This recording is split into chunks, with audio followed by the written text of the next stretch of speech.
ಯಾಕಂದರೆ ತರಬೇತಿ ಎನ್ನುವಂಥದ್ದು ಅತಿ ಅಗತ್ಯ. ಒಪ್ತಿರಲ್ವ ನೀವೆಲ್ಲ? ನಮ್ಮ ರಾಜ್ಯದಲ್ಲಿ ಸುಮಾರು 48,000 ಸಹಕಾರಿ ಸಂಸ್ಥೆಗಳಿವೆ.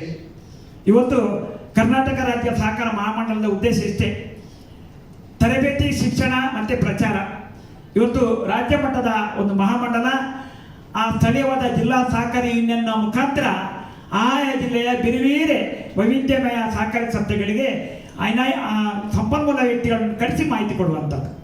ನಮ್ಮ ಜಿಲ್ಲೆಯಲ್ಲಿ ಸುಮಾರು 12ರಿಂದ 14 ತರಬೇತಿ ಕಾರ್ಯಕ್ರಮವನ್ನು ನಾವು ಮಾಡ್ತಾ ಇದ್ದೀವಿ.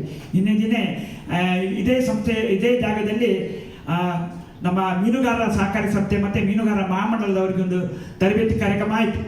ಬೇರೆ ಬೇರೆ ಕಾರ್ಯಕ್ರಮಗಳನ್ನು ನಾವು ನಿರಂತರವಾಗಿ ಮಾಡ್ತಾ ಇದ್ದೀನಿ. ಅದರೊಂದಿಗೆ ನಾನು ನಿಮ್ಮಲ್ಲಿ ವಿನಂತಿ ಮಾಡ್ತೇನೆ, ಇದಲ್ಲದೆ ಯಾವುದೇ ಸಹಕಾರಿ ಸಂಸ್ಥೆಗೆ ಬೇರೆ ಯಾವ ರೀತಿಯ ತರಬೇತಿ ಬೇಕು, ಇದಂಥ ಸಂಪನ್ಮೂಲ ವ್ಯಕ್ತಿಗಳನ್ನು ಕರೆಸಬೇಕಂತ ಒಂದು ಮಾಹಿತಿ ಕೊಟ್ಟರೆ ಖಂಡಿತವಾಗಿಯೂ ರಾಜ್ಯ ಮಹಾಮಂಡಲ ಮತ್ತು ಜಿಲ್ಲಾ ಸಹಕಾರಿ ಯೂನಿಯನ್ ನಾವು ಆ ಒಂದು ತಯಾರಿಯನ್ನು, ಆ ಒಂದು ತರಬೇತಿಯನ್ನು ನೀಡಲಿಕ್ಕೆ ನಾವು ಬದ್ಧರು ಅಂತ ಹೇಳ್ತಾ.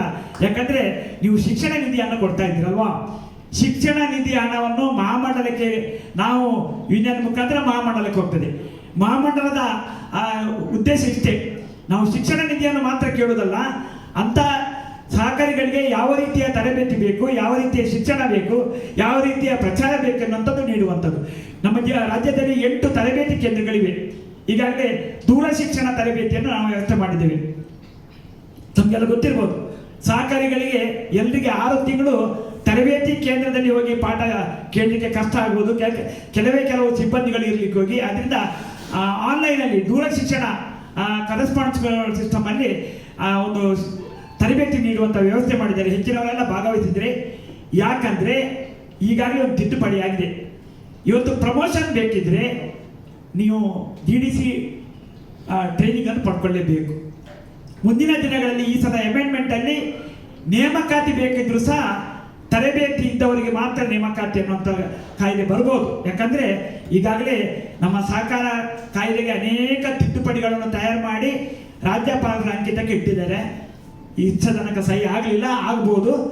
ಅನೇಕ ಬದಲಾವಣೆಗಳನ್ನು ಸಹಕಾರಿ ಕ್ಷೇತ್ರದಲ್ಲಿ ತರ್ತಾ ಇದ್ದಾರೆ ರಾಜ್ಯ ಮಟ್ಟದಲ್ಲಿ. ಅದೇ ರೀತಿಯಲ್ಲಿ ಕೇಂದ್ರದಲ್ಲಿ ನಮ್ಮ ಸಹಕಾರ ಸಚಿವಾಲಯ ಆಗಿದೆ.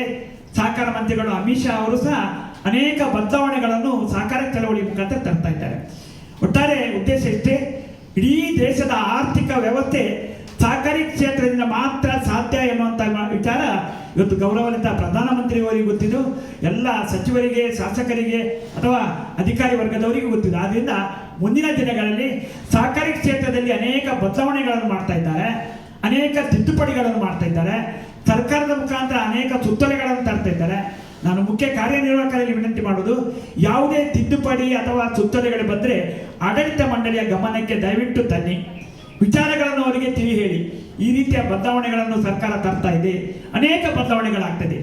ಎಲ್ಲಿವರೆಗೆ ಅಂದರೆ ಇವತ್ತು ಖಾಲಿ ಆರ್ಥಿಕ ವ್ಯವಹಾರ ಮಾತ್ರ ಮಾಡ್ತಿದ್ದೇವೆ. ಕೃಷಿ ಪತ್ತಿನ ಸಹಕಾರಿ ಸಂಸ್ಥೆಗಳು ಕೃಷಿಗೆ ಸಂಬಂಧಪಟ್ಟದ್ದು ಮಾಡ್ತಾರೆ.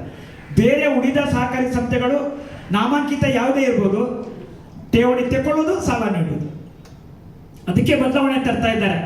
ಯಾಕಂದರೆ ಎಲ್ಲ ಬೇರೆ ಬೇರೆ ವಿಚಾರಗಳ ಬಗ್ಗೆ, ಯಾಕಂದರೆ ಎಲ್ಲ ರೀತಿಯ ಮಲ್ಟಿಪರ್ಪಸ್ ಸಹಕಾರಿ ಸಂಸ್ಥೆಯ ವ್ಯವಸ್ಥೆಯನ್ನು ಇವತ್ತು ಸಹಕಾರಿ ಕ್ಷೇತ್ರದಲ್ಲಿ ತರಬೇಕು.